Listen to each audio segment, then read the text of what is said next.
Hey guys, today I'm going to show you how to cook Cajun style collard greens by request. I did this video and I do recommend that you watch it on all of the health benefits of growing collard greens, and also just that it's just so easy. It grows with very little care. It grows in drought. It grows in, almost any kind of growing condition.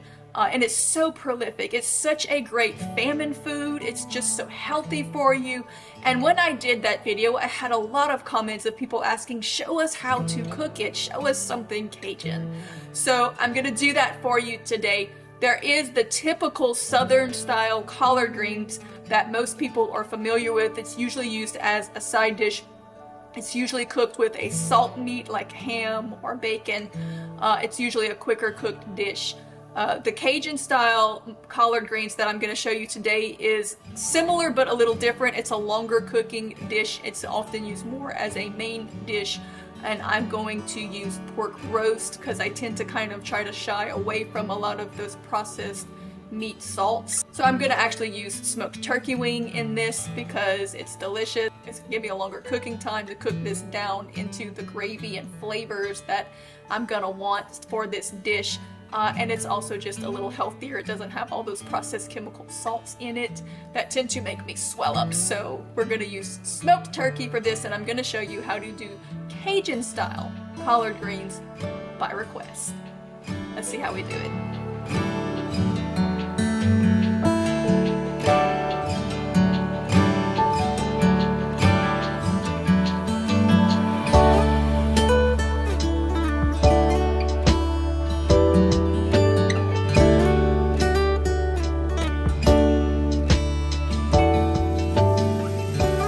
Your greens.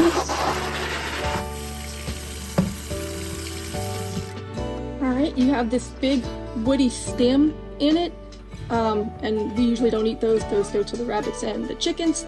So you can either take this with a knife and cut it out and then chop it up real fine. You can do that. I used to do that. But when you have a lot to do like me, then you learn that once you cook it all down, it's like spinach and it's not pretty anyway, so there's really no point, and you can do it a lot quicker if you just tear it off the stem and then tear it into small pieces and put it aside. So you're going to go through all of your big leaves like this. You're going to tear it off the big stem. The little parts of the stem you can leave, that's up to you. You don't have to get real meticulous, but I'll show you how to cut it up if you want to cut it. If you want to cut it, then typically I would go straight down the center on one side of the stem and then down the other side. Now I would cut it like this if I were making a slaw with it. Then you can just kind of roll it up.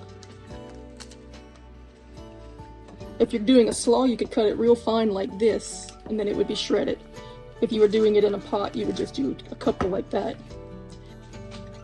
But for cooking it either Southern style or Cajun style like we're doing, when you have a lot to do like this, it's a lot quicker, really, to just tear it off the stem and not worry about the knife at all. It's pretty tender, it's a big leaf, so you can just tear it up and get a bunch done real quick. Alright, we have a big bowl tore up and cleaned and ready to go. Now we need to get a pot hot with some oil.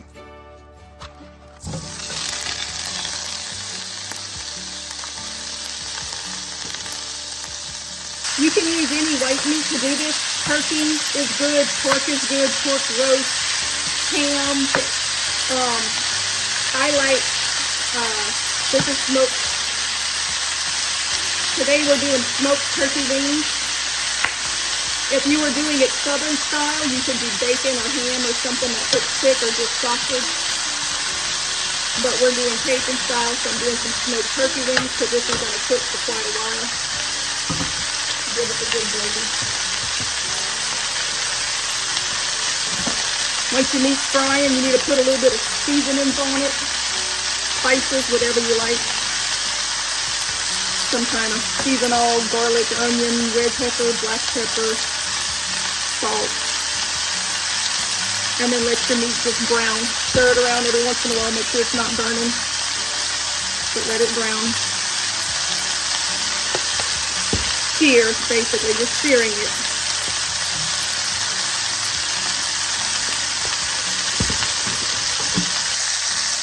Once your meat is browned up enough, go ahead and add your onions and garlic, peppers, whatever you want to put.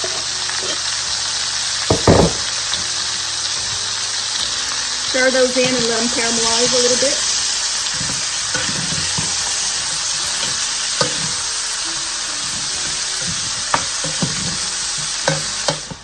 All right, once your onions have caramelized a little, we're going to add some water to create a little gravy. And also that hot water, once we put our greens in, because it looks like we have a lot of greens, but it's kind of like spinach. It's going to melt down to nothing. And so you can put quite a lot. That hot water is going to melt them right down. So you can, it's got a bad spot. You can just kind of stir them into that hot water and they're just going to start shrinking up. And as they do, you can add a little more until you have enough. So it looks like a lot, but again, this is gonna really melt down and you'll see in a little minute. You don't have to add any broth. This is gonna be very flavorful on its own, but if you want to, you can.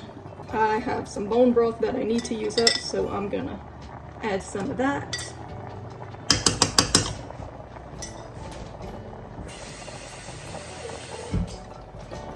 Don't try to fill your pot with water because, like I said, it looks like you have more in here than you do. This is gonna melt down a lot. It's gonna condense, shrink up once the heat. And you can put a lid on this if you want to speed up because it's gonna steam them and they'll condense down quicker like that. All right, after about 3 minutes with the lid on, you see what I mean? They've significantly wilted down. So you could leave it like that and just cook it out. Or if you want more greens, you can add more at this point, and they're very quickly going to melt down as well until you get as much as you want in the pot. All right, now that it's all cooked down enough for me to gauge better where I'm at, I'm gonna add a little more water to be able to cook my meat. And because of the type of meat that I chose, it's gonna have to cook for quite a while because I want this turkey meat to come to the point where it's starting to fall off the bone and get all those flavors into the gravy. So I want to have enough water for it to not cook down, you know, dry out on me. So I'll probably put a little more. I know it seems a little soupy, but it's gonna cook for a while, so a lot of that's gonna evaporate. So now we're just going to let it go. We're gonna let it cook. All right, it's cooking down really well. At this point, it's just about done. So I'm gonna add some sausage. I like to add my sausage right at the end because it imports the flavors, I find, a little more strongly. If it only cooks in there for a few minutes, it doesn't, you know, just boil all the flavor out of the sausage and fall apart. So this is practically done. I'm gonna let it cook for maybe another 10 minutes or so just to incorporate that sausage. And it is ridiculous how good this is. This tastes so good. You could eat this as a soup with some bread. You could eat it on rice. You could eat it as a side dish. This is absolutely delish, and I can't even describe it to you because there's nothing else like it. Because I grew my own collard greens, this meal only cost me about $8 to cook and would feed about 15 people. However, if you bought the collard greens in the store, this meal would then cost you roughly about $15, but you could make it cost significantly less by switching out the meat that you use in it.